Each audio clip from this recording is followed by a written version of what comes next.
မနက်ခင်းလင်းလင်းလမ်းဘေးထောက်မှာဟောင်းနှွမ်းနေတဲ့အဝတ်ဝတ်ထားတဲ့ကြောင်ဖြူလေးကပန်းချင်းလေးကိုကင်ပြီးတိတ်တိတ်လေးထိုင်နေတဲ့ဒဏ်ရာရနေတဲ့မိခင်ကြောင်ကိုစိတ်ထဲမှာပြန်မြင်လာတာနဲ့အမျှမျက်လုံးတွေဆူဆူပြူပြူဖြစ်လာပြီးပန်းလေးဝယ်ပါဦး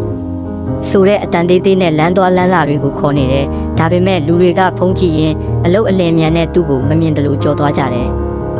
တယောက်ယောက်ရက်မလားဆိုတဲ့မျောလင်းချက်နဲ့ပန်းချင်းကိုပြန်ညှိနေချိန်မှာမျက်နှာကြမ်းကြမ်းလူဆိုးတယောက်ကလာရက်ပြီးပန်းချင်းကိုကန်ချကပတ်စံအိတ်လေးကိုလူယူသွားတဲ့ကြောင်လေးကလမ်းပေါ်မှာထိုင်ကြပြီးမျက်ရည်ကျရင်ပြန့်ကျဲသွားတဲ့ပန်းပွင့်လေးတွေကိုပြန်ကောက်နေရတဲ့အချိန်အဲ့ဒီအရာအလုံးကိုဘေးနားကကားထဲမှာရှိတဲ့အဖိုးအိုတယောက်ကငြိမ်ငြိမ်လေးမြင်သွားတယ်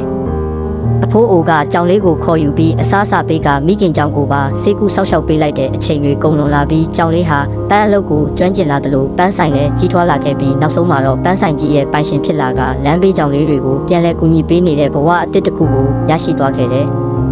မိဘကိုပြုစုစောင့်ရှောက်တဲ့သားသမီးတွေကဘယ်တော့မှဒုက္ခနဲ့မတွေကြုံရဘူးဆိုတဲ့သင်ခန်းစာကိုပေးရင်ဇလန်းလေးပြီးဆုံးသွားပါတယ်